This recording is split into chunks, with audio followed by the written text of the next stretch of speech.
এবার সাভারের ইটভাটা নিয়ে জানাতে যুক্ত হয়েছেন সহকর্মী রুবেল আহমেদ। রুবেল আহমেদ, সাভারে কতগুলো অবৈধ ইটভাটা রয়েছে এবং এগুলোর কার্যক্রম বন্ধ হচ্ছে না কেন? প্রশাসনকে আসলে কিভাবে ম্যানেজ করছে?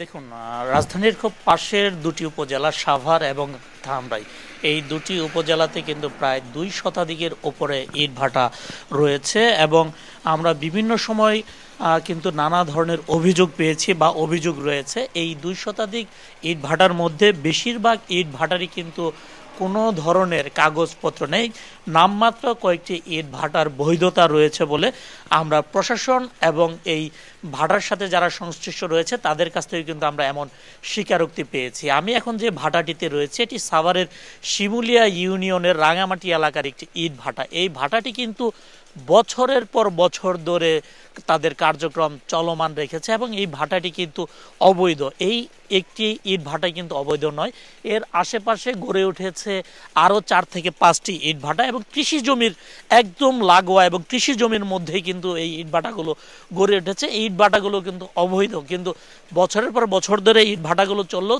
আমরা কিন্তু পরিবেশ অধিদপ্তর, জেলা প্রশাসন বা উপজেলা প্রশাসনের পক্ষ থেকে এই ইট ভাটাগুলোর বিরুদ্ধে কোনো ধরনের ব্যবস্থা নিতে দেখিনি বা স্থানীয়দের সাথে কথা বলেও কিন্তু আমরা জানতে পেরেছি এই ইট ভাটাগুলো বছরের পর বছর ধরে চললেও কোনো ধরনের এখানে আর্থিক জরিমানা বা ভেঙে দেওয়ার মতো কোনো কার্যক্রম কিন্তু সংশ্লিষ্ট যারা রয়েছে তারা নেয়নি, যার কারণে কিন্তু প্রতি বছরই এই ভাটাগুলো নতুন করে চালানোর জন্য মালিক পক্ষ কিন্তু উৎসাহ পায়। যদি ভেঙে দেওয়া হতো, আইনের আওতায় আনা হতো, সেক্ষেত্রে কিন্তু মালিক পক্ষগুলো নিরুৎসাহিত হতো। এবং এই যে সাভার এবং ধামরাইতে 2 শতাধিকের উপরে ইট ভাটা রয়েছে, যার বেশিরভাগই অবৈধ। এই অবৈধ ইট ভাটার কারণে একদিকে যেমন পরিবেশের ক্ষতি হচ্ছে, ঠিক তেমনি এই অবৈধ ইট ভাটার যে প্রধান যে কাঁচামাল মাটি, সেই মাটির যোগান দিতেও কিন্তু আমরা দেখতে পেয়েছি সাভার আশুলিয়ার যে বিভিন্ন প্রত্যন্ত অঞ্চলের কৃষি জমির মাটিগুলো কিন্তু এক ধরনের অসাধু ব্যবসায়ীরা সেই মাটিগুলো কেটে কিন্তু ইট ভাটার কাঁচামাল হিসেবে যোগান দিচ্ছে। সেক্ষেত্রে কিন্তু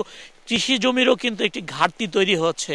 পরিবেশ সংশ্লিষ্টরা যারা রয়েছেন তারা কিন্তু বলছেন অদূর ভবিষ্যতে সাভার শিল্পাঞ্চল, বর্তমানে সাভার শিল্পাঞ্চল হয়ে গিয়েছে, যেসব এলাকাতে এখনো কৃষি জমি রয়েছে সেখানেও কিন্তু এই মাটি খেকুদের কারণে কিন্তু মাটিগুলো ইট ভাটাতে চলেছে, যার কারণে একটা সময় এই সাভার অঞ্চলে যে ফসলের যে উৎপাদনটি রয়েছে সেই উৎপাদনের কিন্তু একটি ঘাটতি দেখা দেবে। সেক্ষেত্রে কিন্তু এখনো যারা কৃষি নির্ভর রয়েছে তাদেরও কিন্তু এক সময় ক্রয় নির্ভর হয়ে যেতে হবে বলে পরিবেশ সংশ্লিষ্টরা যারা রয়েছেন, যারা পরিবেশবাদী সংগঠনের যে সকল নেতৃবৃন্দ রয়েছেন তারা কিন্তু বলছেন তারা চাচ্ছেন দ্রুততম সময়ের মধ্যে সাভার আশুলিয়ার যে ইট ভাটাগুলো রয়েছে এই ইট পুরানোর যে মৌসুমটি আসে এমন সময় শুধু সংশ্লিষ্টদের তৎপরতা তারা দেখতে চান না। প্রতি বছরই তারা নামমাত্র কিছু অভিযান করে বিভিন্ন পত্র পত্রিকা টেলিভিশনে সংবাদ প্রকাশের পর তারা কিছুটা নড়ে চড়ে বসেন, কিন্তু এই ক্ষতিগ্রস্ত ভুক্তভোগী বা স্থানীয় যারা রয়েছেন তারা কার্যত ভূমিকা দেখতে চান। তারা বলছেন স্থায়ীভাবে এই অবৈধ ইট ভাটাগুলো বন্ধের জন্য তারা সংশ্লিষ্ট যারা রয়েছেন তাদের কিন্তু কঠোর হস্তক্ষেপ কামনা করছেন। অবৈধ ইটভাটার বিষয়ে সাভার থেকে জানাচ্ছিলেন সহকর্মী রুবেল আহমেদ।